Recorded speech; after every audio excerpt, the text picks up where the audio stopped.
Hello, astrology friends. This is the first Astro Weather of the Week of 2023, the first full work week of 2023. How you're doing? How you're feeling? How have your holidays been? And how is it to be back in the new? Is it really new? What's new about you? What about being fully present with what is rather than being in this timeline mode determined by conditioning? And that's something Mercury retro in Capricorn can point out now, because Capricorn has to do with time, has to do with traditions. So can we be honoring and celebrating them while at the same time not being trapped by them and being determined mentally by the state we're supposed to be in with this time of year? And maybe it feels like, oh my gosh, so much to push, so much to do now after the holidays. Yeah, it could be true, might or might not be true. Some of it might be conditioning. And also, how can you be in your own authority regarding time? It's very apropos Capricorn. So how is it going with Mercury retro so far? We're almost at the halfway point. Mercury started to go fully retro on the 29th of December after the turnaround pre-retro into retro storm from Christmas Day on, and we saw a lot of turmoil with traffic affected by snowstorms, Arctic storms, all the weather havoc that was showing up and showing its magic before Christmas and just around winter solstice. Yet those people needing to be in traffic, needing to go somewhere, flying somewhere, really affected by the weather. And that's a typical theme and expression and situation of Mercury retro in Capricorn. And also to point out, lots of people are not aware that the pre-retro storm and the post-retro storm are actually the hottest parts of the Mercury retro phase. So check out the next one. The post-retro will be from January 18th, when Mercury goes direct again, until January 24th, when it goes out of that turnaround U-turn storm. And typically, actually, the pre-retro is more difficult because it's really changing from the sort of habitual, regular mental mode into this unusual retro mode, while the other one gets us back sort of on track, and hopefully something also happened with the mind in the meantime. Just a few words about that. So, and then also, when is the halfway point? Started talking about that. The halfway point will be January 7th, the day after the full moon that's coming up. And that halfway point, when Mercury going backwards meets the sun. Sun from Earth's perspective, always forward. We're going around the sun, we're never changing directions, and that looks like the sun is wandering in the ecliptic, but an optical illusion. So here is the sun, here is Mercury.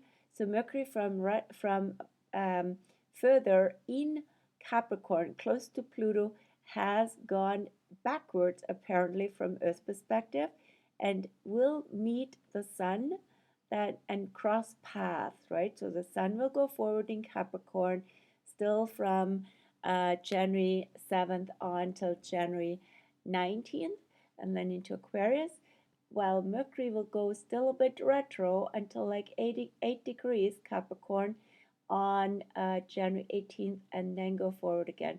So that means also from the halfway point on, the sun will be ahead of Mercury again.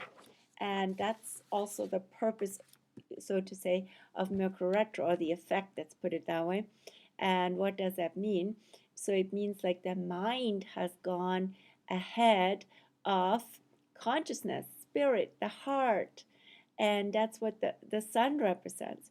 So it's about time to reverse that again, and transform that again, so that we are led by spirit, by consciousness, not by the mind. And leading, who's leading, and what is directing you is a Capricorn question. Who's in charge, basically, right? So extra significant for that matter. And as I said, the full moon, which is coming up on Epiphany, which is the Magi Day, which is the day of the three astrologers, mythologically, biblically, the three astrologer kings, finding baby Jesus and bringing gifts to him. So it is the day of the Magi. It's the Epiphany. Epiphany has also this meaning here in the English language. I don't know about other languages, meaning a sudden realization. And that is very apropos the Mercury retro phase, the halfway point of Mercury retro on close to the Epiphany full moon. It's here again, halfway point, meeting the sun, is also called the day of enlightening insights. And the insights can be a mercurial thing. The light comes in through the sun. So it is also an opportunity, a window to be open to realizations, not only on that day, specifically, exclusively, but also around that time, especially through the process that would have happened in the time building up to it. With Mercury retro now, we see the how much the mind, what the mind can do, how the mind can sabotage us, how the mind can spin stories that have a life of their own, which may or may not be based on reality. So with Capricorn, it's always important to do a reality check and to keep it simple, and to see what works best, not making things super complicated, and not wasting time and energy on stuff that's not important. And that's also very apropos then the Mercury retrograde. So applied to the mind, right? And to communications and to any kind of mental endeavors. Mercury retro actually started close to Pluto, and Pluto brings us to the core and to essence.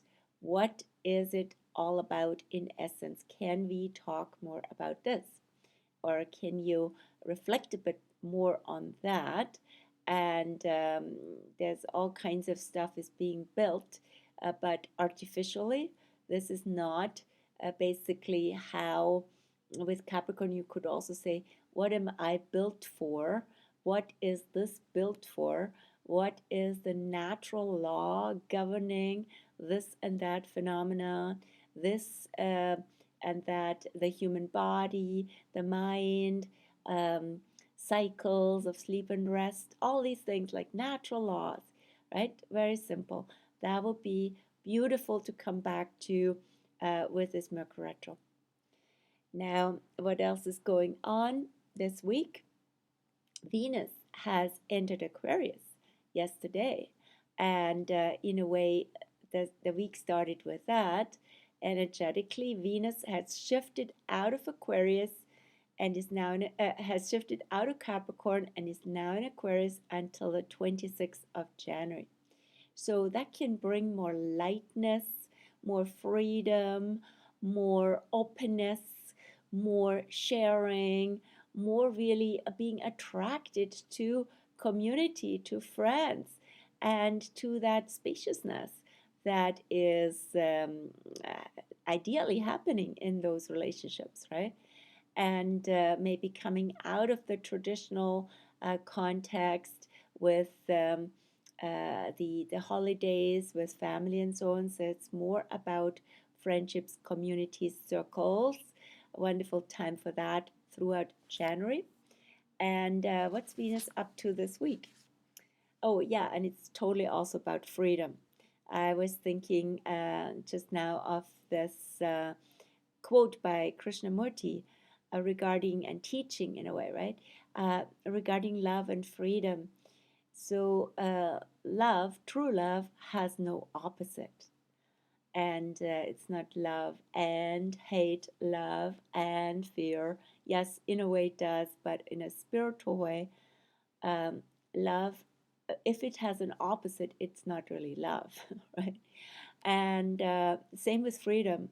If it has an opposite, freedom from, freedom for, freedom to, and all of those notions in contrast to something else, already implies it's not there's not even freedom here, right?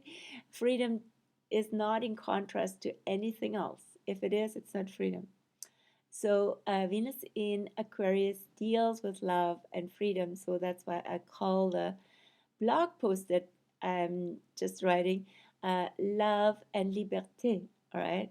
So love sets us free, and love is freedom. Now, what's going on with Venus this week? And the initiatory week of Venus in Aquarius.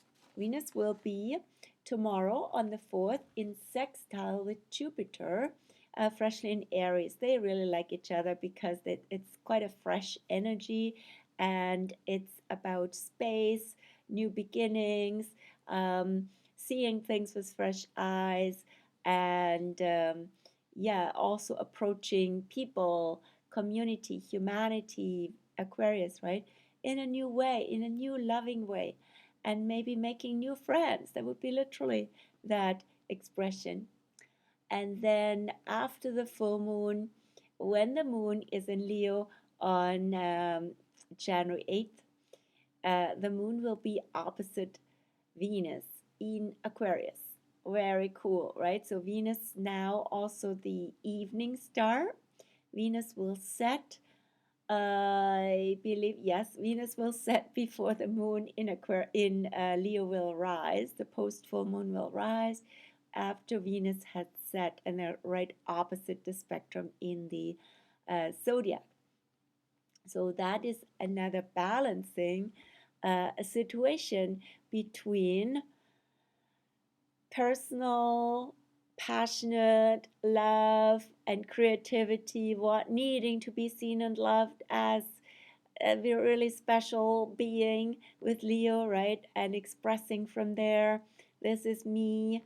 And then what about all of us? Says Aquarius. That's everybody. That's why the Venus Aquarius, sorry, the Leo Aquarius motto can be yet another quote that I like.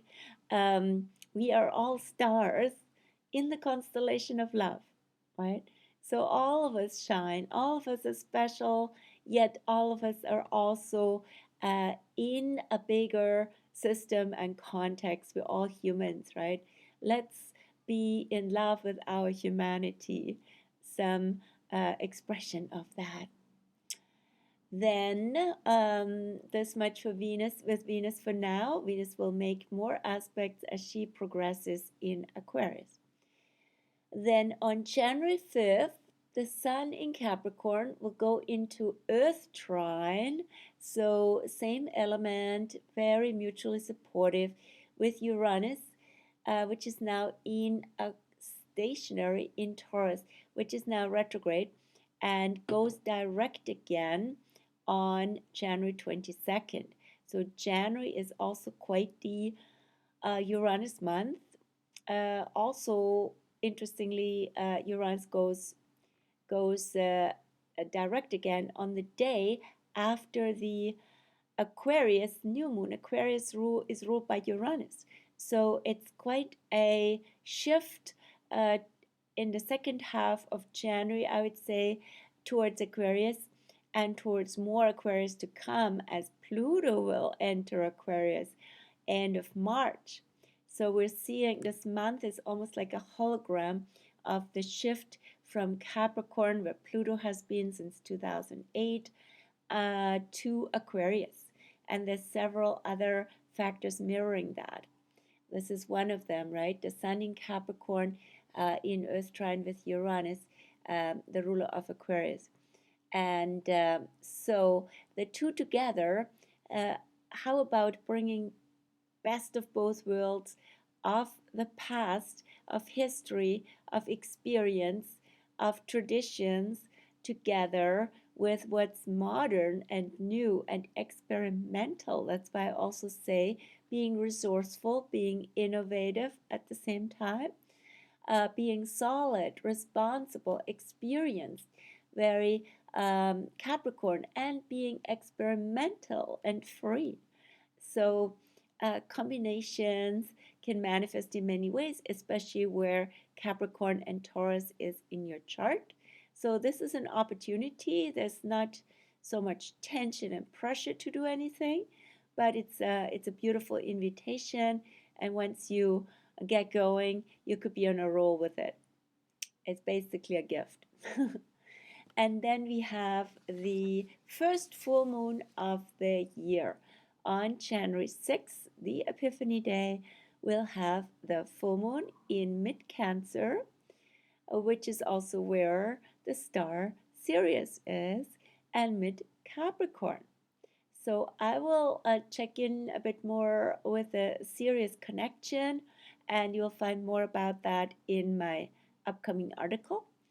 For now, I would like to say it's the mid-Cancer, mid-Capricorn. So there is a depth to it. And we're in the center of it. Mid-Cancer has a Scorpio undertone. And mid-Capricorn, Taurus undertone. So it's about going deep and digging into our needs, also our old historic Capricorn, right? Childhood and family patterns. And then Chiron is in T square with that in Aries. I'll show you the chart for that. So here is the full moon, where you can see the moon in Cancer and more going on in Capricorn. Okay, I'm always like making sure you see it. More going on with the Sun, Mercury about to be halfway point, and Pluto. And then you have Chiron, kind of, it's not exactly a T square, but it's pretty much between the two. It's a wide T square. And Chiron in Aries, freshly direct since December 23rd, the last new moon, is showing us where early wounds are, where we might have carried things from the Capricorn perspective all our lives that has a historic dimension to it and has a dimension of structures, family structures that are imposing in a way and perpetuating also their so-called traditions, and whether healthy or dysfunctional, onto children. So this needs to heal. This needs to be brought to awareness. There's a lot of that is up now. So what is acute from the Aries perspective in our face and sort of urgent, what does it have to do with the needs of people with their own childhood experience and with family and history? A lot about that with this full moon. It's the wolf moon, the January full moon, and so where is your pack? Are you a lone wolf? What's going on when you're in the cold? Where do you belong? Big question around Cancer. Where is home in terms of emotional home, not so much the physical, but also what's with our resources. So families, the people, the country, and resources and needs are also very, and children, of course, are very apropos this full moon. And with Mercury retro in its halfway point, there could be lots of valuable insights about that we need to carry forward and actually work with from a Capricorn perspective. to help with change. Then, yeah, what's also on this week? The yeah, the moon is now waxing. You've probably seen the moon belly in the afternoon as the moon rises later and later. Now we can see her in the afternoon and soon in the evening as the full moon. And the waxing moon is currently in Gemini, more upliftment with moon in Gemini and Venus in Aquarius since yesterday, both yesterday evening. Maybe you noticed a shift there. And from Gemini, the moon will go into Cancer. When is that? That will be in the morning of January 5th, 6:15 a.m. And then the full moon will be on January 6th at 3:08 p.m. So for us here on the West Coast, the full moon, the moon is the fullest in the evening of January 6th, while she's building up for it. So energetically, emotionally, the night from January 5th to 6th is actually stronger. So usually the energy peaks with a full moon and then releases also. The buildup is longer and stronger than the rolling out. And yes, the moon is at home in Cancer, so really important to tend to your needs, to do what your home body and your home experience needs. Maybe an upgrade, which is also Capricorn, maybe working on something that makes your home a better place, and also connecting with family, connecting with the past, in people whom you've known forever, who feel like family, very Capricorn Aquarius, right? And so on. So I will write about that, and that, of course, also will be the theme. The full moon will be the main theme of the Astro News via email that I send to subscribers, which is the first Astro News of the year. Yeah, so, and then the moon will go in the still fullness and slightly waning into Leo from Sunday on, from Saturday evening on, Saturday the 7th, 6:40 p.m. So the weekend starts with a Cancer post full moon, and then will be mostly Leo, and that's actually quite fun and creative, joyful, celebratory. A friend of mine has his birthday on the 8th. How perfect! Nice days to celebrate, big birthday. And then still in Leo on the 9th.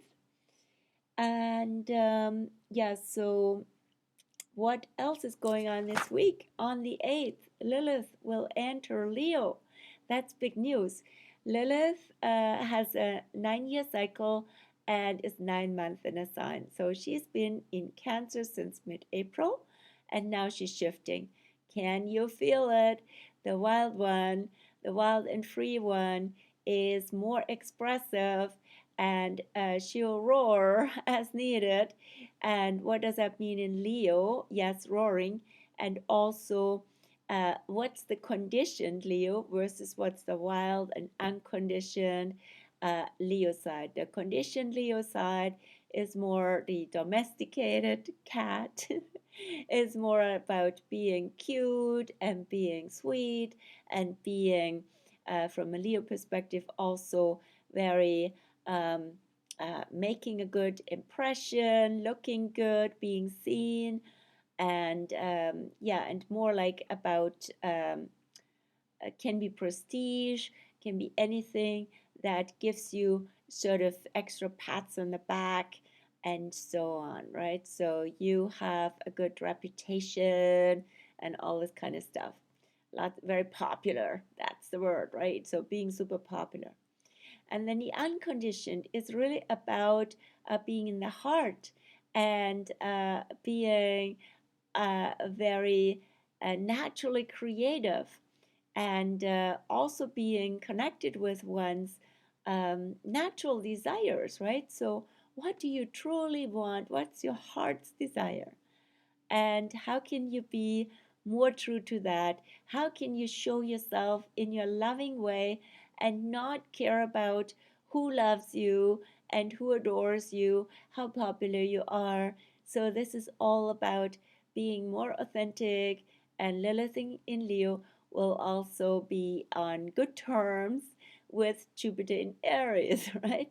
So, it's all about being truly you, showing up as you are with your big heart and your loving nature. More about Lilith in Leo also in a blog post. So as you see, I'm really busy these days. The planets keep me busy. The universe keeps bringing a good work to me. And yeah, so you'll find about that on my blog, and I post that also on Facebook. If you're on Facebook, there's always links posted to the blogs. Anyway, that's it with this. And then I'll see you again in the 12 days of Christmas for Capricorn. Double feature today. Take care. Have an awesome week.